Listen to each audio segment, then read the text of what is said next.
the number one proof for the truthfulness of Ahmadiyyat.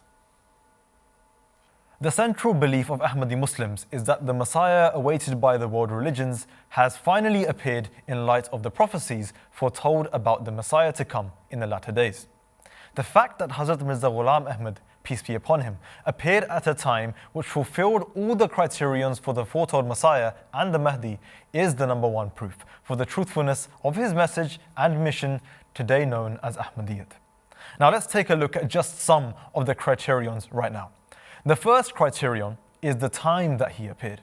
The time when the promised Messiah appeared was not an ordinary age. Almost every single religion was waiting for a chosen one of God who would come and save the sinking ship of mankind. Adherents of Abrahamic religions were waiting for a Messiah to appear close to some 1400 years after the Prophet Muhammad, peace be upon him. Now, it was also foretold that the Messiah would appear in a town called Qad'a. Today we know that the promised Messiah appeared 1400 years after the Prophet Muhammad, peace be upon him, in a town known as Qadian, which was previously called Ghazi. Another criterion, the second criterion, was dissension and turmoil within the Muslim Ummah and faithlessness at large. It is clear to see that the India which received the advent of Hazrat Mirza Ghulam Ahmad consisted of religious turmoil like never before. The Muslims were at a loss within themselves and also with those who ruled their lands. The situation was no different for the Hindus and the Sikhs. The Christian state, on the other hand, had adopted a Trinitarian stance, which was the sole reason the Antichrist's arrival was also expected according to the prophecies. This was when the promised Messiah arrived.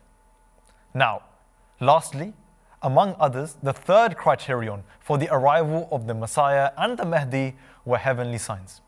These numbered greatly, but one prominent heavenly sign was the appearance of the solar and lunar eclipses in the month of Ramadan. This indeed happened in the lifetime of Hazrat Mirza Ghulam Ahmad, on whom be peace, in 1894 and 1895 respectively. The promised Messiah refers to this great sign by simply saying, "If anyone can historically show otherwise, I shall accept it." Now these are just some of the criterions that were fulfilled with the advent of Hazrat Mirza Ghulam Ahmad, proving with greatness that he indeed was the awaited Messiah and Mahdi. Today, his followers, known as Ahmadi Muslims, continue to propagate his message and are spreading in their millions across the world.